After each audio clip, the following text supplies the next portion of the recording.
채권 총론의 마지막 테마입니다. 제3자를 위한 계약. A가 B한테 자기 물건을 팔아요. 이렇게 이제 계약을 합니다. 집을 팔고 이제 돈을 받겠죠. 어떻게 계약할 수 있냐면 A, B 사이에는 계약 내용을 자유롭게 정할 수 있죠. 집을 너한테 팔고 이 돈은 요 C한테 줘. 요런 내용의 계약을 합니다. 얼마든지 할 수 있죠. 계약자의 원칙상. 그래서 계약 당사자는 A하고 B입니다. 부동산 매매 계약. 그래서 여기는 계약이 이루어지고 다만 이 수익을 다른 사람에게 제3자에게 수여하는 그런 내용의 특약이 들어간 거. 제3자를 위한 특약이 들어간 계약. 요것을 제3자를 위한 계약이라고 합니다. 그러니까 제3자를 위한 계약은 일반 계약에서 거기에 특별한 약속이 추가되는 거예요. 그 특별한 약속이란 수익을 다른 사람한테 넘긴다. 그게 특이합니다. 그래서 제3자를 위한 계약. 요 C가 제3자죠. 근데 요 제3자라고 하면 조금 오해 소지가 있을 수 있어요. 의사표시 무효 취소에서 보호되는 선의 제3자, 계약 해제에서 보호되는 제3자. 이때 쓰이는 제3자는 새로운 법률 관계를 맺은 사람이라는 의미입니다. 이 사람을 보호할 수 있느냐 그런 측면에서 요 제3자를 논하거든요. 근데 요 제3자를 위한 계약에서는 그런 새롭게 유입된 새로운 이해관계를 맺은 사람이 아닙니다. 처음부터 계약에 제3자를 위한 특약이 들어가 있게 됩니다. 그래서 여기서 제3자는 보호되는 제3자, 새로운 이해관계자라는 의미가 아니기 때문에 제가 좀 구분하기 위해서 한글로 3자 이렇게 표시를 합니다. 제 교재에서는 뭐 시험이라든지 대외적으로는 제3자 이렇게 씁니다. 그리고 실제 의사표시 무효 취소에서 제3자를 위한 계약에서 요 제3자는 보호받는 선의 3자가 아니다. 이런 내용이 있었어요. 뭐게 이렇게 이제 연결이 되는 겁니다. 자, 제3자를 위한 계약이 시험에는 잘 나와요. 그 잘 나오는 게 제가 볼 때는 실무적인 필요보다는 이게 학습용으로 좀 좋은 소재예요. 왜 그런가 하면 법률행위는 A, B가 하죠. 그런데 그 법률 효과 중에 일부가 다른 사람한테 가는 구조잖아요. 법률 행위와 법률 효과가 나눠져 있기 때문에 민법을 이해하고 있는지 묻기 좋은 내용입니다. 그래서 시험에 자꾸 나오는 것 같아요. 법률 요건, 법률 행위가 있으면 법률 효과가 나는데 통상은 이 법률 행위자와 법률 효과자가 같은 형태, 그게 이제 기본형이죠. 기본형을 쭉 공부해 왔습니다. 그런데 이게 분리되는 경우가 있지요. 법률 행위를 한 자와 법률 효과를 받는 자가 다른 거. 앞에서 한번 했는데 기억나십니까? 대리입니다. 대리. 대리는 타인 행위. 행위라는 건 이 법률 행위죠. 타인 행위, 본인 효과. 법률 효과는 본인이 받는 겁니다. 대리인이 한 행위의 법률 효과를 모두 본인이 받는 거. 그게 대리제도죠. 대리인이 행위하면 본인이 법률 효과를 받는다. 그래서 법률 행위를 한 사람과 법률 효과를 받은 사람이 다르죠. 그렇기 때문에 대리가 이 삼각관계가 돼서 조금 어렵게 느껴지는 겁니다. 이 제3자를 위한 계약도 그래서 약간 복잡한 거예요. 계약은 A와 B가 하되 그 일부 법률 효과는 다른 사람이 가져간다. 근데 대리에서는 본인이 대리인을 선임해서 선임된 대리인이 한 법률 행위를 자기가 받는 이런 구조라면 여기서는 A가 자신의 필요에 의해서 이런 특약을 넣는다는 점에서 차이가 있죠. 그래서 용어가 나오는데 이런 제3자를 위한 계약이 필요한 건 A입니다. A. 그래서 A를 요약자라고 해요. 제3자를 위한 계약이 필요한 사람, 요약자. 요 계약할 때 제3자를 위한 특약을 여기 좀 넣고 싶어요. 필요해요. 그 A가 그렇게 하는 거 C하고 사이에서 내부적으로 어떤 관계가 있겠죠. 요 둘 사이를 대가 관계라고 합니다. 뭐 C한테 돈 갚아야 될 게 있거나 뭐 정산해야 될 게 있거나 뭐 이런 관계가 있겠죠. 그래서 이걸 대가 관계라고 합니다. 이 대가 관계는 A하고 C 사이의 내부적인 문제라서 이 계약이나 법률 효과에 영향을 미치지 않아요. 그냥 요 둘은 특수 관계구나. 그 정도 의미로 인식하시면 됩니다. 그래서 A가 제3자 특약을 넣고 싶다.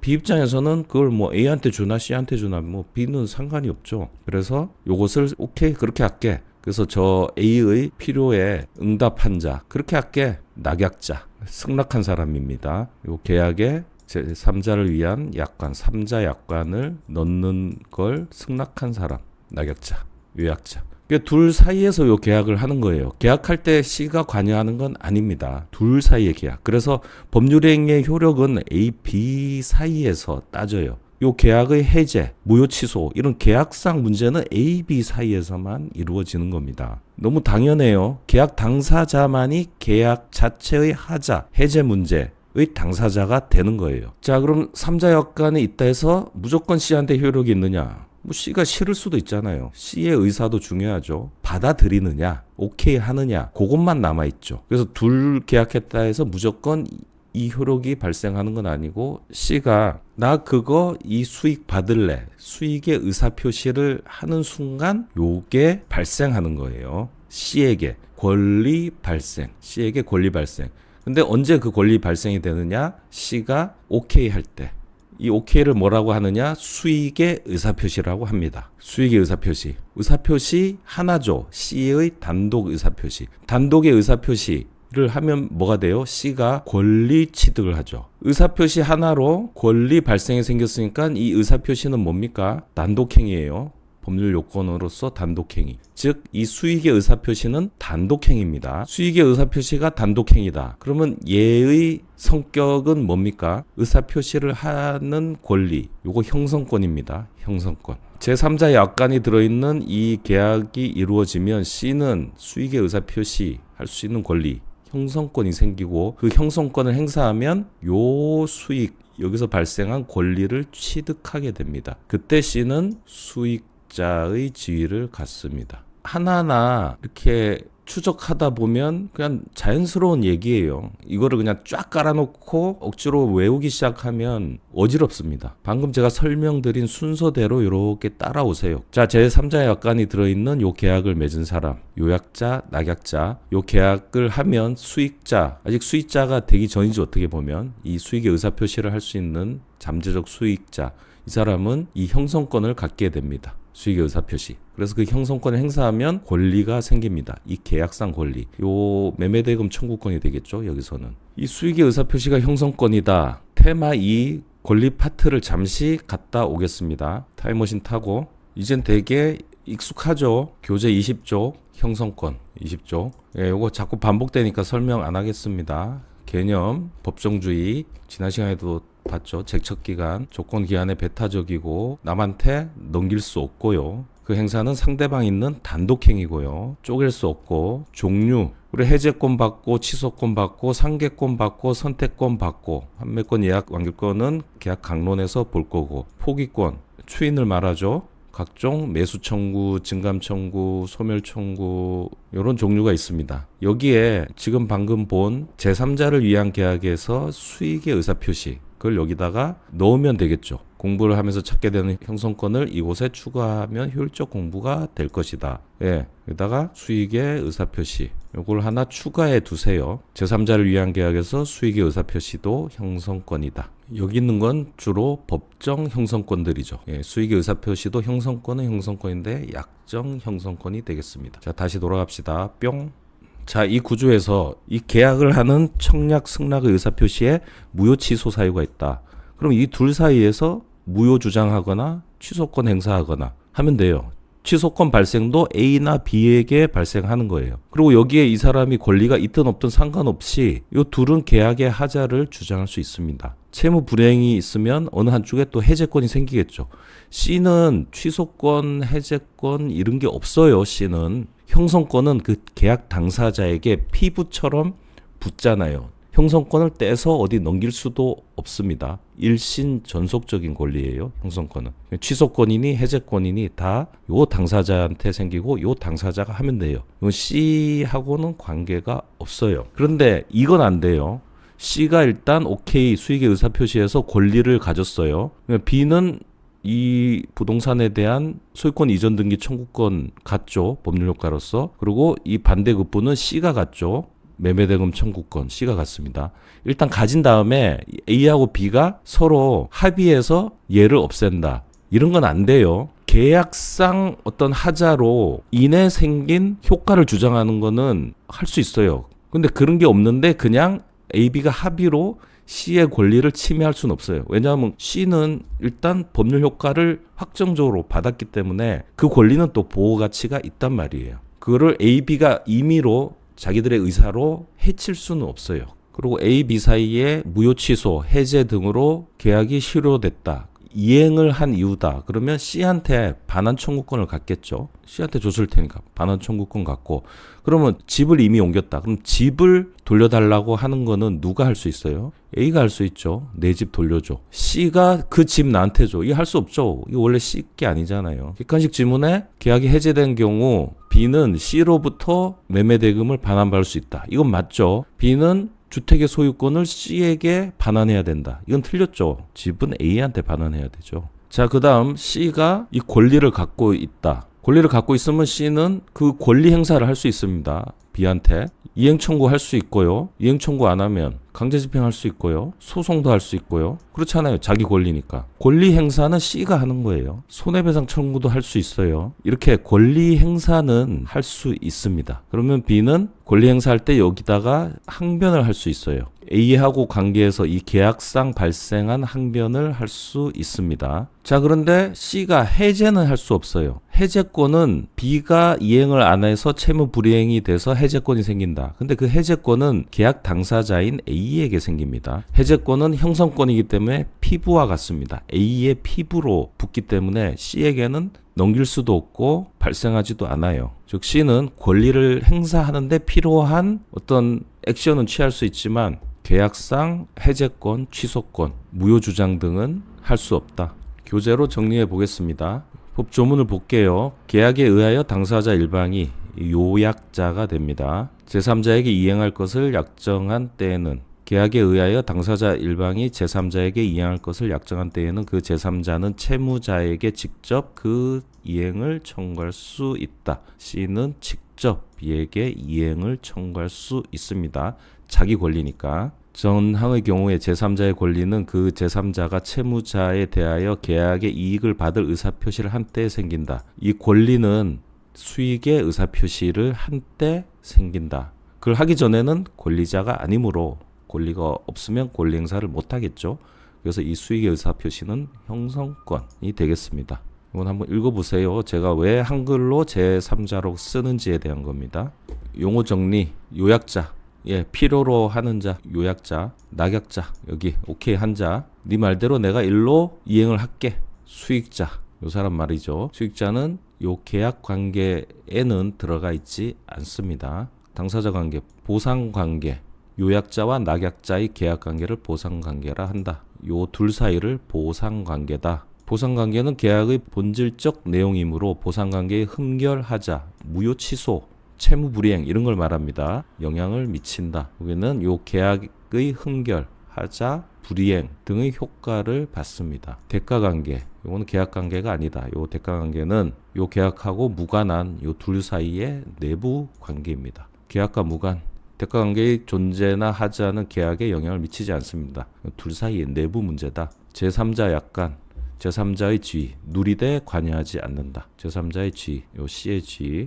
제3자는 수익을 받을 뿐 계약 당사자가 아니므로 계약 당시에는 권리 능력, 의사 능력, 행위 능력도 필요 없습니다. 아직 태어나기 전인 사람을 상대로도 3자 약관을 할 수 있어요. 나중에 태어나면 이행하면 되니까. 그래서 이 능력은 필요 없습니다. 계약 당시에는 현존하지 않아도 되고 현존하더라도 정신 능력이나 의사 능력을 말하죠.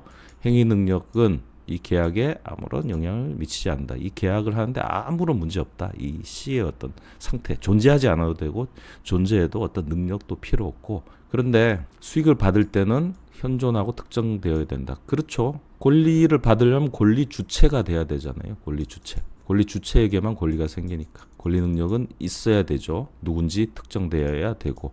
이 문장 어렵지 않죠. 어렵지 않은데 객관식에 이 문장을 내면 또 막 어지러워요. 글로 옮기면 자꾸 이게 그 말인지 모른다는 거죠. 이제 익숙해지는 게 필요한 겁니다. 아는 건데 글로 보면 이해가 안 된다. 그러니까 몰라서 틀리는 게 아니라 익숙하지 않아서 틀리는 거죠. 낙약자가 채무 불이행을 하더라도 수익자는 계약 해제를 할 수 없다. 이 낙약자가 이행을 안 해. 그래도 C한테는 해제권이 발생하지 않습니다. 해제권이나 어떤 계약의 하자는 다 요 계약 당사자 사이에 생기는 거예요. 해제 시 낙약자의 원상회복도 요약자에게 해야 된다. 예, 집 받은 거 원상회복할 때 C한테 주는 게 아니라 A한테 주는 거예요. C는 자기한테 생긴 권리 행사를 하는 그 범위에서만 존재감이 있습니다. 새로운 이해관계를 맺은 자가 아니죠. 그래서 의사표시 하자에 있어 선의 3자 보호 규정, 그때 그 3자하고는 아무 관련이 없습니다. 요 3자는 계약 체결 당시 이미 3자 약관으로 들어와 있었죠. 새로운 이해관계를 맺은 3자가 아닙니다.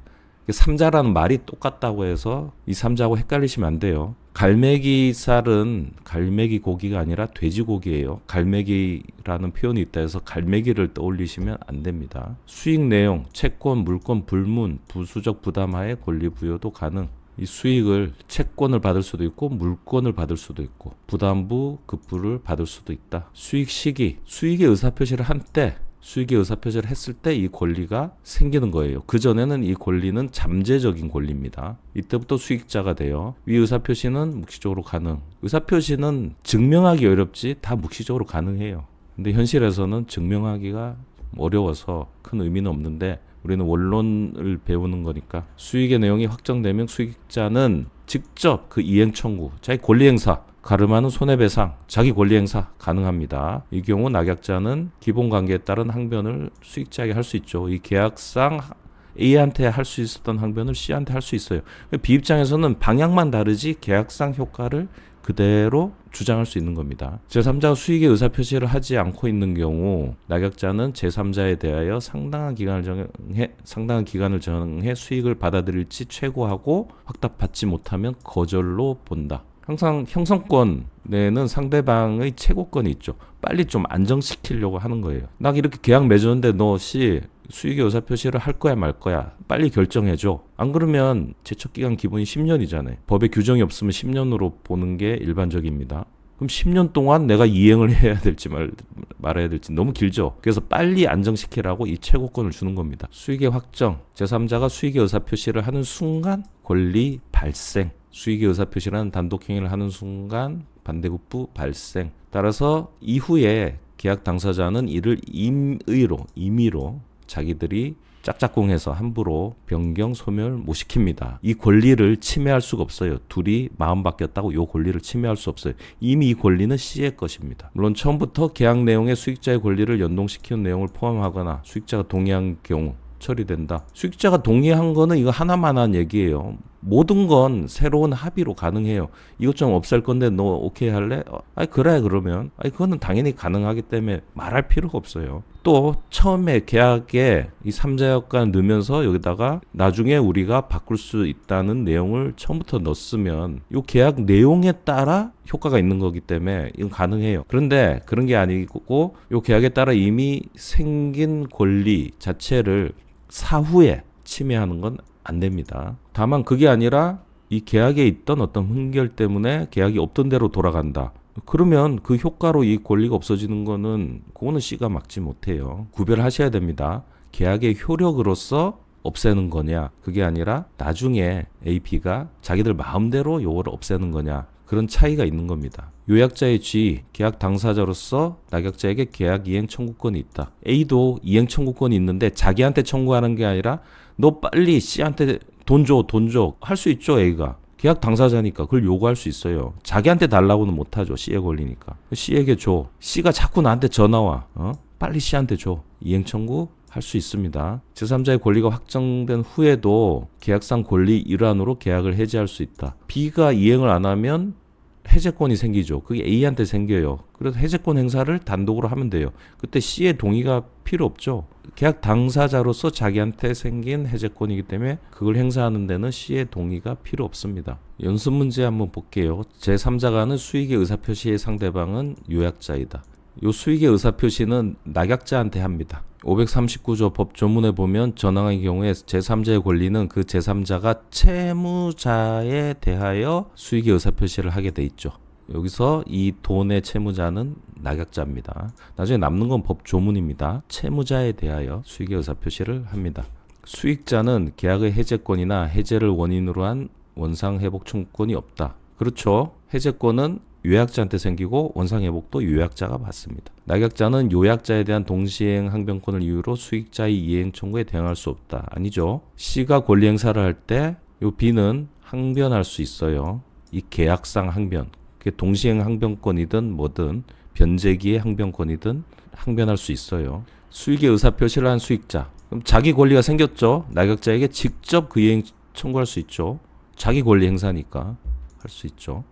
5번, 6번 설명을 좀 드려보겠습니다. 채무인수, B가 A에 대한 채무자예요. 돈을 갚아야 돼요. 1천만 원을 갚아야 되는데 이제 C가 요 채무를 넘겨받는 겁니다. 인수, 채무인수. 그러면 B는 채무자가 안 되고 C만 채무자가 돼요. 이게 면책적 채무인수. B는 면책되고 C로 넘겨가는 거. 두 가지 형태로 이루어지죠. B, C 사이에 계약을 할 수도 있고 A, C 사이에 계약을 할 수도 있어요. 교재 184쪽에 보면 채무인수, 첫째, 채권자와 계약에 의한 채무인수. 제3자가 채권자하고 계약해서 넘겨받을 수 있고, 두 번째는 제3자가 채무자와 계약해서 채무인수를 할 수 있습니다. 근데 이 제3자가 채무자와의 계약으로 채무를 인수한 경우에는 채권자의 승낙에 따라 효력이 생기죠. 채권자가 있는데 채무자가 C한테 그냥 너 내 채무 넘겨가. 둘이 약속을 한 겁니다. 근데 채권자 입장에서는 채무자가 바뀐 건 중대한 이해관계가 있죠. 그래서 요 계약에 대해서 A가 OK를 해야만 효력이 생깁니다. 구조 자체가 제3자를 위한 계약하고 좀 비슷하죠. OK를 하면 어떻게 되냐? 채무가 B에서 C로 옮겨가게 됩니다. 이렇게. 그러면 구조가 이게 제3자를 위한 계약하고 좀 비슷하지 않느냐? A가 오케이 한 게 수익의 의사표시하고 비슷하지 않느냐? 그런데 여기서 제3자는 누구예요? 채권자죠. 채권자 입장에서 수익이 있어요? B에서 C로 채무자가 바뀌었을 뿐 A는 추가적인 수익이라는 게 없어요. 원래 있던 그냥 권리예요. 그죠? 새로 권리가 생긴 게 아니잖아요. 그래서 면책적 채무인수, 즉 B의 채무가 없어지고 C로 채무가 옮겨가는 이 형태는 제3자를 위한 계약이 아닙니다. 그런데 병존적 채무인수는 B도 채무자고 C가 추가되는 거예요. 채무자로. 그럼 A의 입장에서는 채무자가 한 명 더 늘은 겁니다. 그러면 A는 수익을 얻은 거죠. 채무자가 한 명이었다가 채무자가 두 명이다. 그러면 변제 확보가 유리해지죠. 그런 차이가 있습니다. 그래서 면책적 채무인수는 제3자를 위한 계약이 아닙니다. A가 얻은 수익이 없기 때문에.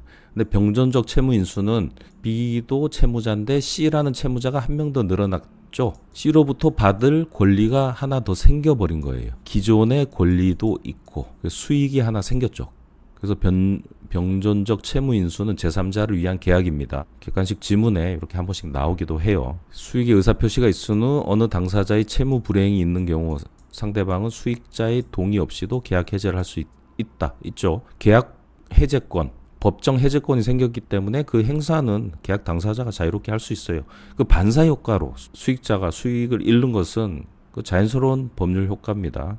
그래서 뭐 수익자의 동의 이런 말로 자꾸 이렇게 혼란을 주는 거예요. 무슨 동의입니까? 계약 해제권 행사를 하는데 아무 의미 없는 글자를 넣으면 막 고민을 하게 되죠. 그걸 노리는 겁니다. 예, 제3자가 아니고요. 수익자는 요약자의 제한 능력을 이유로 계약을 이 중간 거 볼 필요도 없고 취소권이 없어요. 수익자는 취소권이 없어요. 취소하지 못해요. 맞는 거예요. 최고 거절 간주죠. 수익의 의사표시가 아니라 거절 간주입니다. 예, 제3자를 위한 계약은 3명 관계, 세 당사자가 나오기 때문에 법률 행위와 법률 효과가 일부 나눠져 있는 그런 환경입니다. 대리도 그렇고 여기 보셨겠지만 채무인수도 그렇고 이 세 당사자가 있는 경우 약간 생각할 게 더 생기죠. 둘 당사자에서 법률 행위를 하고 법률 효과를 받는 건 기본형인데 한 명이 더 생겨서 이게 분리되는 거, 행위와 효과가 분리되는 거. 그렇더라도 그냥 법률 요건과 법률 효과라는 이 구조는 똑같아요. 이 사고, 생각의 구조를 따라가는 거를 몇 번만 반복하면 그냥 끝나는 거예요. 이게 효율적으로 공부를 하셔야 됩니다. 오늘은 여기까지 하겠습니다. 수고하셨습니다.